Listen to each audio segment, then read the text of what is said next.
रमजान का महीना चल रहा है, लोग राशन तकसीम कर रहे हैं, लोग ज़कातें तकसीम कर रहे हैं, सदका और खैरात कर रहे हैं।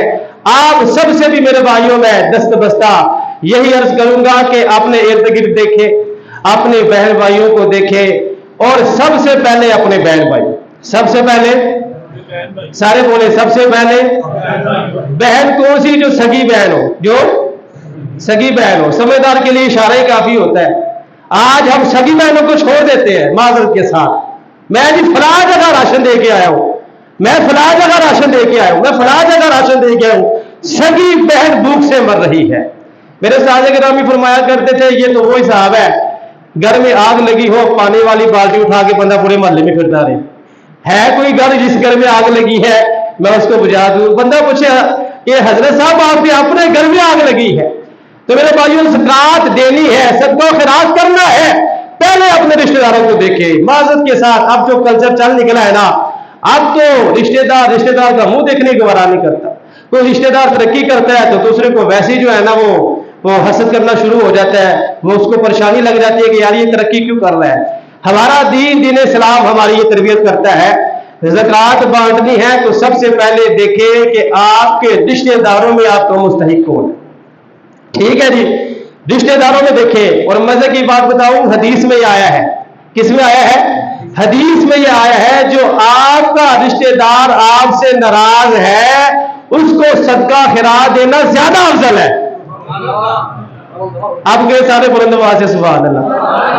हम तो कहते हैं नहीं नहीं नहीं, ये मुझे नहीं बुलाता, इसको तू भी ना बुला, इसको तू भी ना बुला, इसको तू भी ना बुला। देना तो दूर की बात है, हम तो दूसरों को मना करते हैं। हमारा करैक्टर तो इतना खराब हो गया है, हम तो इतने गंदे हो गए हैं, हमारा किरदार इतना बुरा हो गया है। मैं ये कहता हूं ये मुझे नहीं बुलाता, वो फलानिया तू भी इसको ना बुला, वो फलानिया तू भी इसको ना बुला। नहीं नहीं मेरे भाइयों, ये काम ठीक नहीं है। हमारा दीन इस्लाम हमारी ये तरबियत करता है कि रिश्तेदारियां तोड़नी नहीं है बल्कि रिश्तेदारियां जोड़नी है, रिश्तेदारियां जोड़नी है। और दीन इस्लाम की तरबियत देखे, फरमाया जो रिश्तेदार तुमसे नाराज है उनको दोगे तो ज्यादा सवाब मिलेगा। क्यों सवाब मिलेगा? मैं आपको बताता हूं। देखिए, आप नाराज रिश्तेदार को देंगे, आप उसके दिल में आपके लिए मोहब्बत पैदा हो जाएगी।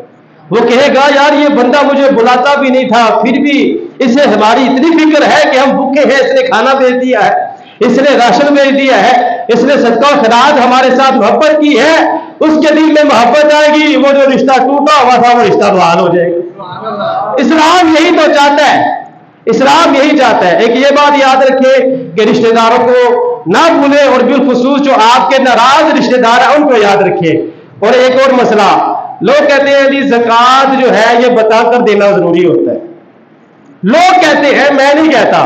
कौन कहते हैं जी? लोग कहते हैं ज़कात देते वक्त बताना जरूरी होता है। मेरे भाइयों, ये बिल्कुल गलत बात है, ये बिल्कुल गलत बात है। बहारे शरीयत में भी ये लिखा है, हमारे उलमाए कराम ने भी यही फतवा दिया है, आपने ज़कात देनी है, आपने सदका खैरात किसी को देना है, आप उसको कहे जी मेरी तरफ से तोहफा कबूल फरमाए। कितना प्यारा अंदाज है यार, कितना प्यारा अंदाज। आप किसी को कहेंगे ना ज़कात, वो कहेगा यार मैंने ज़कात नहीं लेनी। लोग इस चीज को बुरा समझते हैं। आप उसको कहे मेरे भाई, मेरे प्यारे भाई, ये लो तोहफा कबूल करो, ये मेरी तरफ से ईदी कबूल करो। ईद कह के भी आप दे सकते हैं, तोहफा कह के भी आप ज़कात दे सकते हैं। ज़कात के लिए बताना जरूरी नहीं है, जरूरी क्या है? वो है दिल में आपकी नीयत का होना। दिल में आपके दिल में नीयत है ना, ये जो मैं दे रहा हूं ये ज़कात के पैसे हैं, तो ठीक है, दिल में रखे, ज़बान पर तो ना लाए। आप किसी मुस्तहिक के पास गए हैं, आप उसको जाकर कहे जी आपका शुक्रिया, ये तोहफा कबूल फरमा ले।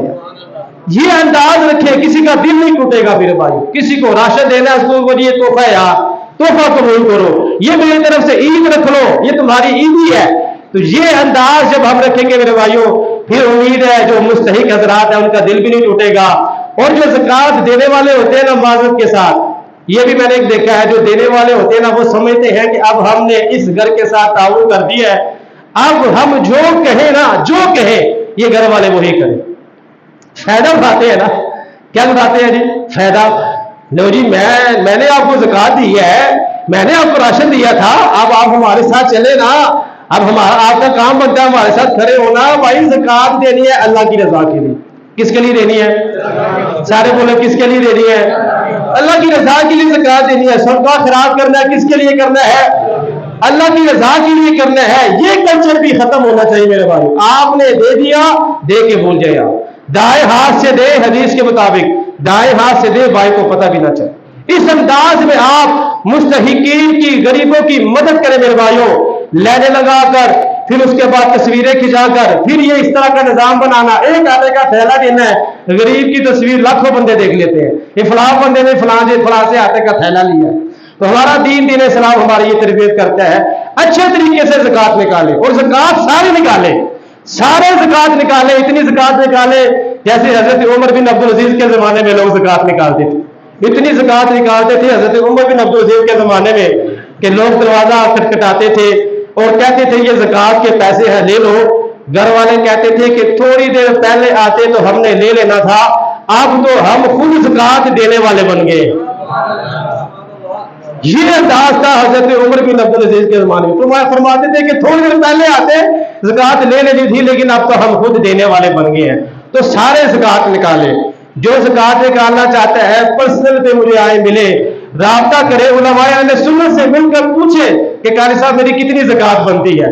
لوگوں کو نہیں پتا، زکات نکالنے کا طریقہ بھی نہیں آتا، تو کسی اچھے مفتی کے پاس جا کے، کسی اچھے عالم دین کے پاس جا کر یہ زکات کے مسائل سیکھ کر پھر زکات ادا کرے۔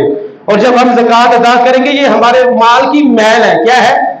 میل۔ میرے استاد فرمایا کرتے تھے قربانی کی کھال اور زکات گھر میں کوئی نہیں رکھتا، قربانی کی کھال اور زکات گھر میں کوئی نہیں رکھتا، یہ میل ہے یار، اس کو گھر میں رکھ کے کیا کرنا ہے؟ آپ کا مال خراب ہو جائے گا، مال آپ کا تباہ و برباد ہو جائے گا، آپ کا مال ہلاک ہو جائے گا۔ میل کو باہر نکالیں گے، مال آپ کا صاف اور ستھرا ہو جائے گا، مال آپ کا صاف اور ستھرا ہو جائے گا۔ تو جس کو بھی زکات دینی ہے اس کو پیار محبت سے اس کا شکریہ ادا کرنا ہے۔ مثال کے طور پہ ایک بندہ آپ سے زکات نہیں لیتا، آپ بتائیں آپ کا فرض ادا ہوا ہے؟ فرض ادا ہوا ہے آپ کا؟ نہیں نہ ہوا۔ اگلا بندہ آپ کی زکات لے کر آپ پہ احسان کر رہا ہے، غریب بندہ آپ کی زکات لے کر آپ پہ احسان کر رہا ہے کہ آپ کا فرض ادا ہو رہا ہے۔ اگر وہ نہ لیتا تو آپ بھی گنہگار ہو رہے تھے، آپ کا فرض ہی ادا نہیں ہو رہا تھا۔ فرض کو چھوڑنا یہ حرام گناہ، کبیرہ گناہ ہے۔ تو گناہ کا یہ جو غریب بندہ زکات لے رہا ہے اس کا شکریہ ادا کرے، اس کو سینے سے لگائے کہ بھائی تیری وجہ سے میرا فریضہ پورا ہو گیا ہے۔ میں دعا کرتا ہوں اللہ پاک ہمیں ان باتوں پر بھی عمل کی توفیق نصیب